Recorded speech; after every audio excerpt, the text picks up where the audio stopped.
offer ng loan na nabanggit doon na maliit lang ang tubo, maliit lang ang kumbaga halos maliit lang ang babayaran mo and then payable in 3 years. So, yun nga, sa mga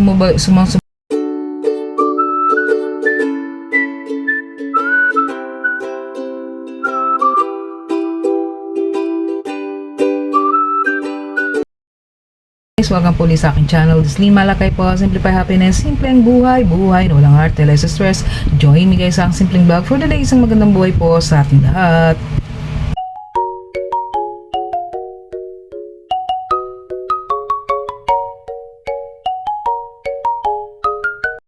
So yun nga guys, ano ba yung gusto kong i-share o ibahagi sa inyo. So may nakita kasi ako na dumaan doon sa habang nag-i-scroll ako doon sa aking Facebook. So may nakita ako doon guys na kumbaga may nag-o-offer ng loan na nabanggit doon na maliit lang ang tubo, maliit lang ang kumbaga halos maliit lang ang babayaran mo and then payable in 3 years. So, yun nga, sa mga sumubaybay po doon sa aking channel, sa mga nakapanood po yun nga po, more on mga budget tips, yung mga pinagdaanan kong utang. So, alam niyo, isang sa na-experience ko guys is yung marami kasi akong naging loan na pag-loan na kumbaga ganun nga, maliit ang kumbaga maliit lang ang hulog, maliit lang ang tubo, pero pagka kinuha mo naman yun, kumbaga, halimbawa ang magiging loan mo dun is 100,000 pero hindi naman buong 100,000 ang makukuha mo doon. Doon sa experience ko yun guys kasi yun nga, kumbaga napansin ko nga na maliit nga lang ang tubo pero may mga doon guys, filing fee, processing fee, kung ano-ano yung mga charges na kumbaga ikakalta. So bakit ko ba ito na i-share? So syempre ako din, dumaan din ako sa kumbaga yung marami akong nautangan, marami akong kumbaga marami akong experience na natutuhan ko sa pag-utang. So bakit ko ito i-share? Kasi but hindi ko sinasabi na wala akong utang guys. Kumbaga may mga utang pa rin po ako. So yun, may mga utang pa rin po ako, pero yun kumbaga sabi nga uutang ka na hindi kumbaga yung inutang mo hindi magbibigay ng bigat sa iyo, kundi magiging kumbaga magiging para gumaan, kumbaga magbibigay gaan sa iyong buhay yung pag-utang. Pinatay ko yung ilaw dito sa sa likuran ko. So may ilaw naman tayo dito guys. So yun nga, syempre ako marami akong kumbaga marami na akong karanasan sa pag-utang. Kaya nga yung ang mga vlog ko is more about on budget tips, so yung mga about loan.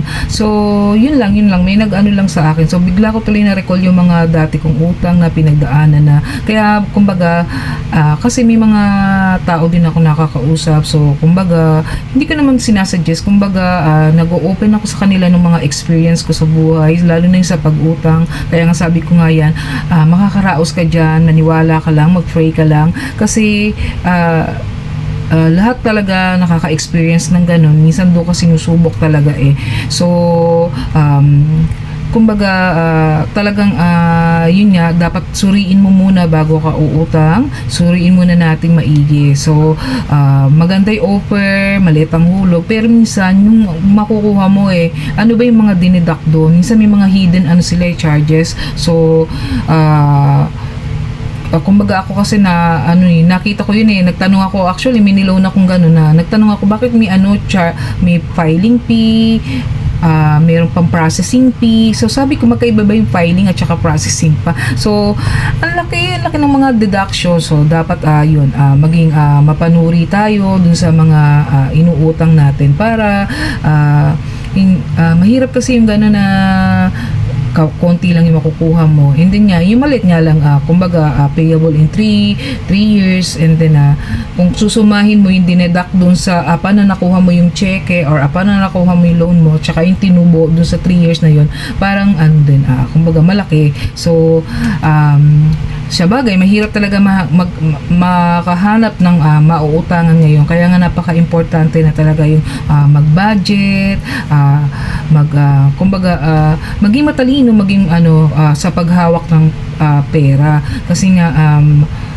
ang hirap guys talaga, promise, lalo na ngayon sa mga panahon ng ngayon, panahon na ito ngayon. So dapat maging tayo talaga, kumbaga, yung ating gagastusin, iisipin muna natin, o kumbaga iba-iba naman ang dahilan ng ating pag-utang. So kagaya nga ng sinasabi ko, dapat maging thankful tayo dahil malusog tayo, wala tayong sakit o karamdaman. So mahirap kasi yun, talagang kapag ka nagkasakit, all out talaga ang mga ipon mo, ang pera mo.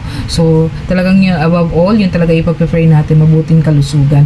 And then yung mga nagpapagawa ng bahay, nagpapaaral na ng anak, so yun yung mga loan talaga na kahit paano yun na talagang may napupuntahan na loan. So minsan kasi maglo-loan ka lang ba, so minsan ano ba yung pagkakagastusan mo, ano ba yung ilo-loan mo, anong dahilan. So minsan ako kasi yung kagaya nga ito, yan latest na vlog ko, yung bumili ako ng cellphone, so hindi po talaga ako nag-loan. Ayoko kasi talaga, once lang ako naka-experience na mag-loan ng gadget, and then after nun hindi ko na po inulit. So yun, yung mga sumunod kong phone, so talaga yun, binayaran natin ng cash. Yan, kaya nga guys, anything na kahit ano pa man yung uutangan natin, sa tao man yan, sa bangko, sa kooperatiba, so observe natin guys, tingnan natin yung mga dinededuct.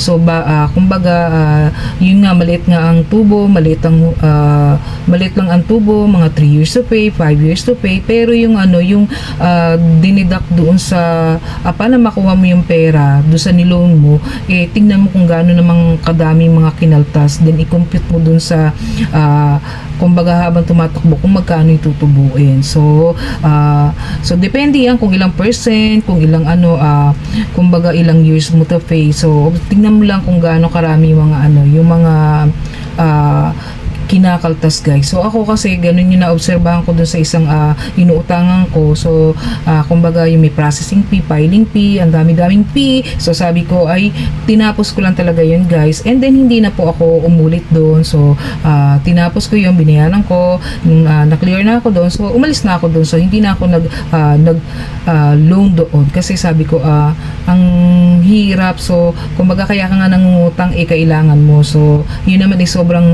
bigat naman yung sa dami ng mga deduction. So yan lang guys, lagi nating ipagdasal yung ating mga financial na buhay, na nawa ay makaraos tayo talaga sa ating mga pangangailangan. So yun lang guys, so isang magandang buhay po ulit sa ating lahat. Thank you for watching guys.